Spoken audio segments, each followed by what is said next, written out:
Hi, Jacob here with episode 5 of Poets and Depression. Um, Trying something a little bit different. I'm set up in my house instead of my car. I've got a new microphone that I bought, so I'm trying that out to see how that works. Also found a way to use my existing mirrorless camera. It's a Canon EOS R7, so I'm using that through a capture card through my laptop. So we'll see what the video is like, the new background. This will probably be changing. We are going to be moving and sometime in the summer to go up to Washington State. We live in Idaho currently, and it's just not working out for us well anymore. But so this episode is called "It Keeps You in the Basement." It's a poem I wrote fairly recently that's gotten some interesting feedback to it, and we'll just go ahead and kick things off. I'll go ahead and read through it, then we'll talk, we'll chat. So this is "It Keeps You in the Basement." I want to play. I see children through the glass, laughing with bright eyes and hair that blows in the imaginary fairy wind of riding dragons and unicorns that are really swings. The squeak, squeak of the chain against the bearing, a testament to use and disrepair, is music to me, because I have none in this basement where you keep me. It is the sound of human interaction, the pleasant touch of skin I've never felt. My cheek still stings from mother's love. I only tried to hug her, to ask her to let me play. The squeak is better than the jingling key that bolts my door with thunder. But you, still you, always you, forever you, the reason I'm kept a prisoner and yearn through barred glass windows at the bleakly green and gray of winter turning to spring. You are a shadow, always behind my eyes and never in front, afraid to be seen. The electric spark that raises hair, the soft phantom touch that burns and bruises. I want to play, to feel the grass beneath my feet instead of cold concrete and stone, to feel why the sun is yellow and burning and to breathe in the dust and swirl of wind.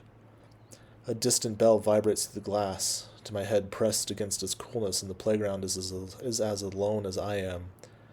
And how suddenly. The bell must be their key, the sound of their own harbinger. My hand mirrors my mother's, and my eyes sting. It is you who keeps me here. So this was an interesting poem for me. Um, I sat down to write it during one of my lunch breaks at work the other day, and it was a different experience. Like I had just talked about inspiration and the fear of managing depression and losing inspiration, because that's a very real fear that I have. That's a very real fear that I think a lot of people have, is as soon as you start managing your mental illness that you're not going to be who you are anymore. Especially for me, because I've dealt with depression for so long and basically my entire life that I don't know who I am without it, because I've always just not managed it very well and I've not really done anything. So I shared on Threads the other day this dark thought that I had, and it talked about um, being afraid that I was going to lose creativity, being afraid that as soon as I started managing my depression, I wasn't going to be able to write the way that I've been writing. I wasn't going to be able to share the things I've been sharing. I just started a podcast called Poets and Depression, and now what if I'm not depressed anymore? Well, the truth is that I'm always going to be depressed. I will always have depression. It's just a matter of how well I can manage it. Um, you might hear my dogs moving around a little bit here and there because we're inside. But so this idea that depression is the reason that I'm creative. Depression is the thing that gives me the ability to write, which is, well, frankly, bullshit. But it's hard to think that way when depression is all that you've had. It's all that you know. It's like a second skin. It's like a mask. It's like it defines who you are or what you are. And that's a challenge. It's tough. And to think about who you might be or what you might be without it or with it managed is kind of scary, because it's one of those things. It's like the comfort of the known. So I know depression, so I find it comfortable.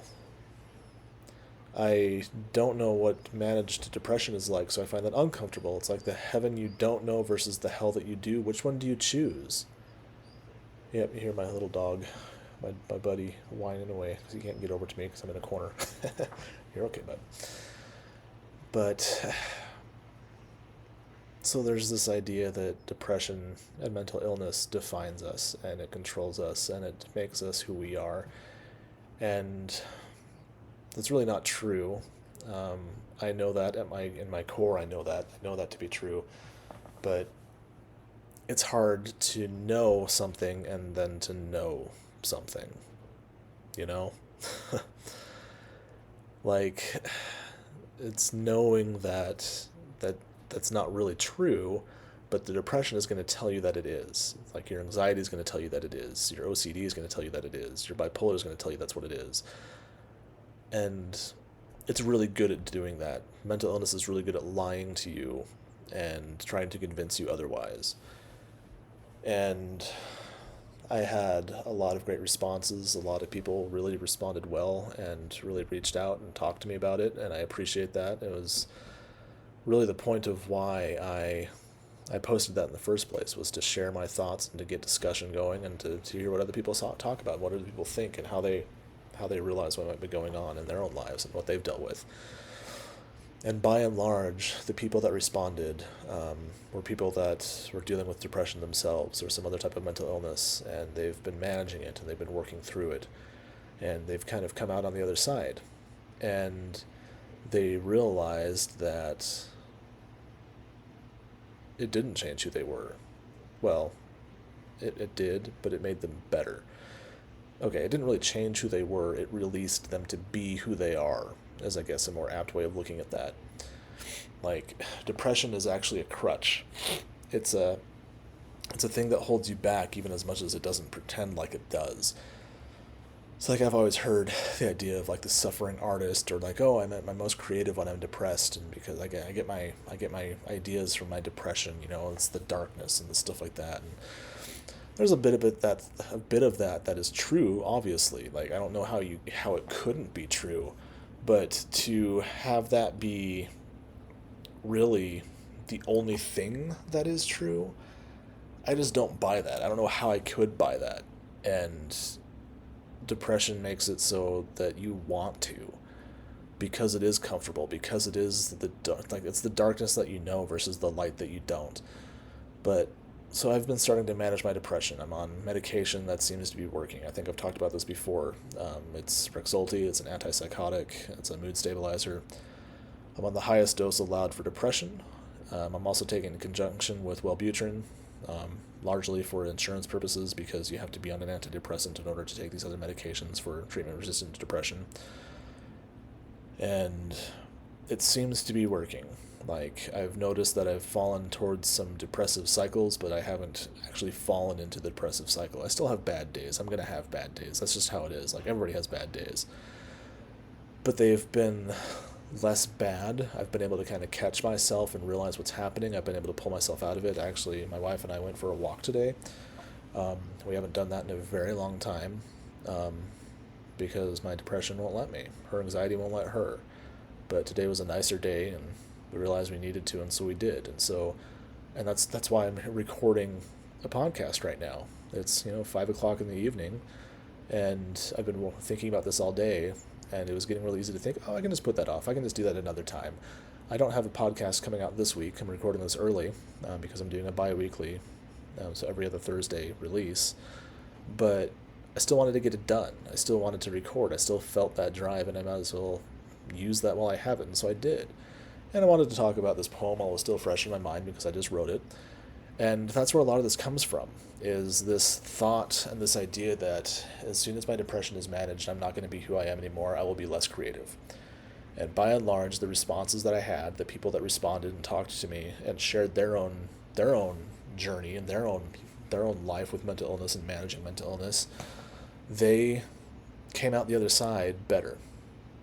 They came out more creative. The amount of people that told me that they were the most creative that they've ever been, it felt like they had been like unveiled. They'd been uncorked, like, excuse me, like they were finally free to be who they were as a writer, as an artist, as a creative, and that's encouraging. That's hopeful. And so I hope for people that are artists, that have depression, that have mental illness, that have anxiety, that you can hear that and you can know that there is another side, and it is a better side. Depression isn't all that there is. Anxiety isn't all that there is. There's so much more to it. There's life. There's art. There's family. There's friends. There's pets. There's dogs. There's cats. There's a whole bunch out there that makes life worthwhile. And I just realized you can hear my dishwasher in the background. Anyway, Something I had talked about at therapy, and something I had talked about at Threads a little bit too, was this idea of like atheism and spirituality. One of my friends on Threads shared about how she was looking for um, like her God because she couldn't feel his presence anymore. And so I talked about when I found out I was an atheist and how I found out I was an atheist. And it's because the God of my religion that I was a part of, I didn't feel the love that that God was supposed to give. I didn't feel the love that was recognized and that was supposed to be. And I've felt that for a very long time. Like, I realized I was an atheist later in life, but after I realized that I was one, I realized how long I had actually been an atheist, if that makes any sense. Like, I finally knew what the word was, and I knew what went into it. And so I was finally able to be like, oh, I've been that from a very young age. I just didn't know it. And that all ties into this too, like this idea of that you need to be, that you can't be spiritual if you're an atheist. You have to have gods to be spiritual. And I think that's a bunch of bullshit too. Like, I am spiritual, but my spirituality is different than somebody that believes in a god or that believes in Jesus, or believes in a different religion, whatever religion that might be, even witchcraft. But my spirituality is humanity. My spirituality is the existence of the galaxy and the universe that we exist in. Like, to quote Tim Minchin, or to paraphrase him at least, like, how is this not enough? How is this one life not enough? How is what's out there not enough? Like, just the scope of nature, the scope of the universe and the galaxy and everything that we can and cannot see, the scope of what we do and do not know about our own planet. How is that not enough? Like, why does there have to be anything else? And don't get me wrong, I have nothing against anybody that believes otherwise, or that believes in a god or believes in a religion. Like, I have nothing wrong with that. Everybody, to each their own. Like, no judgment, and I sincerely mean that. I just know that atheism was right for me. I know that I don't believe in God or in any gods, and that's fine. But I'm not going to fault somebody for needing to believe in a God or wanting to believe in a God. Like, that, that just doesn't make sense to me. Like, I believe in humanity, and by and large, humankind shows far more propensity for good than they do bad, even though there's a lot of bad out there, and there certainly is. But for every bit of bad, there's a whole heap load of good, and you can see that in art. You can see that in nature. You can see that in how people treat other people. You can see how, in times of distress and disaster, how people come together and take care of each other. Like, it's impressive, it's amazing, it's magical. And so all this has been circling in my mind for a while, which is why I really wanted to record this podcast today, even though it is early, because it's fresh and it's there and it's important, and it all kind of ties in together. And so this idea that my mental illness would make me less creative if I managed it. The idea that spirituality and believing in God are mutually exclusive. Like, you can be spiritual without being religious. You can be religious without being spiritual. You can be spiritual without believing in a God. You can be spiritual with believing in a God. That all goes hand in hand. It all ties together, and I think a lot of it ties into our mental health as well, because we get what we need. When you're looking for something, when you're looking for an answer, when you're looking for a God, when you're looking for not a God, when you're looking for a reason to live, um, you're always going to find an answer. You're going to find the answer that you need. It might not be the answer that you want sometimes, but you will always find the answer that you need. And for me, that was not believing in a God. And that was accepting that humanity in itself is incredible and beautiful and amazing. And even with all the darkness that's out there, the darkness that I even write about, there's more to it than that. Because this poem that I wrote, It Keeps Me in the Basement, it is a darker poem. There's some definite undertones there. I remember telling my therapist when I had her read it that it wasn't necessarily autobiographical, but it's because I read something in it differently than she did. Like the part where my cheek still stings from mother's love. I only tried to hug her to ask her to let me play. When I wrote that, I was thinking of a physical slap, like physical abuse. I was never physically abused. But she read that in a different way, knowing knowing my history and the neglect that I kind of dealt with in growing up, kind of by myself, even though I had parents around. My dad always worked, and my mom didn't do a whole lot. She was busy with The divorce hit her differently, let's just say. So I kind of grew up with myself because my brother was 8 years older than I am. The time the divorce happened, he dissolved into drugs and drug addiction and drug abuse and left the house, lived on with his friends and stuff like that. So like I was essentially alone, and I was kind of responsible for myself. Now, granted, my parents had a roof over my head, they clothed me, they fed me, that kind of thing like that. But it wasn't really a yeah. But so I read when I wrote that part as more physical abuse, whereas my therapist read it more as like my cheek still stings. Like your cheek can sting from crying, it can sting from pain, it can sting from other things, and not necessarily physical violence. And as I was explaining this poem to her more and more, she was like, you told me this wasn't autobiographical, but I see so much of you in this. And that's fair, because there is a lot of me that is in this poem. The whole premise of it is it keeps you in the basement. Your depression, your anxiety, your mental illness is going to do whatever it can to lock you in this basement and keep you away from everything. It's going to have that key that's going to keep you away. It's going to do everything it can to prevent you from living life. And a lot of times it's going to succeed. It will succeed if you don't manage it, if you don't get help. It did that to me for a very long time. Some days it still does. I'm still fairly new in this journey, you know. But, and so that's where, as this goes on, like, but you, still you, always you, forever you, the reason I'm kept a prisoner, it's depression, it's my mental illness, it's what's holding me back. And so, and then, like, it's always there, but it's hard to see, you can't really see it. You are a shadow, always behind my eyes and never in front, afraid to be seen, the electric spark that raises hair, the soft phantom touch that burns and bruises.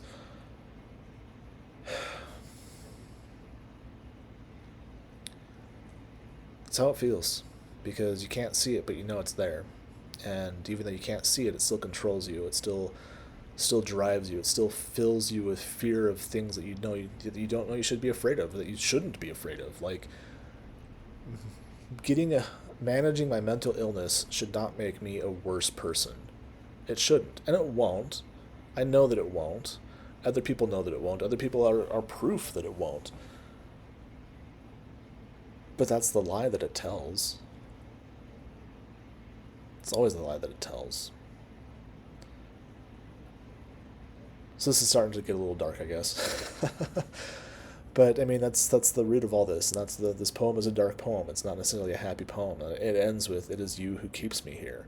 Like, I mean, there's no change in this poem. The person is still stuck in the basement. I'm still stuck in the basement. Now, that's not how I am. That's not what I am. But the interesting thing about this poem, and that's what I was kind of alluding to at the beginning of this video and this podcast, is that when I sat down to write it, I didn't really have anything in mind what I was going to write. It's one of the first times that I've done that in a long time. And so this tied into this whole idea, this whole conversation that we just had about depression and changing who you are, and creativity and atheism and spirituality, and how it's all connected and how all this ties together in mental health and well-being and being in touch with your fellow man. Because like having this conversation with other people helped, because they were able to say, "Hey, I've been where you're at, I've made it through, the other side is fucking amazing, you're going to be the most creative you've ever been in your life, trust me." And this poem is pretty evident of that, because when I sat down to write it, I didn't really have anything in mind. I sat down, thought about, okay, what can I write about? Let's think about this. You know, you start doing I'm just going to start writing until I write kind of thing. I didn't even get to that point. I randomly had "It keeps you in the basement" pop into my head, because I was thinking about depression, about the conversation I had the other day on Threads, about depression wearing you, about depression controlling you and depression driving you. And this poem came into existence. I mean, yes, it's more than just that. I have to write it, I have to edit, I have to look about it and think about it, that kind of thing. And I do that as I write, and after I write, and I read through it. But that's the difference. Like, you know how long it's been since I've had a poem that I didn't have to really work for? It was a really long time. I know that's not always going to happen, but it's interesting that it did. And it just, The timing of it was too good not to talk about, too good not to share. And I think it was important to share because I think that's going to be a question that a lot of people have when they're dealing with depression and mental illness is, what am I without it? What am I with it managed? What am I when I don't have this thing controlling me that's been controlling my entire life? And even though I'm not fully there yet, I can tell you, just like people told me, it's better. It's better. And on that note, I think that's a great place to end. And we will see you again later. Thank you for stopping by and listening and watching. And I hope you guys have a great week and great weekend. Bye.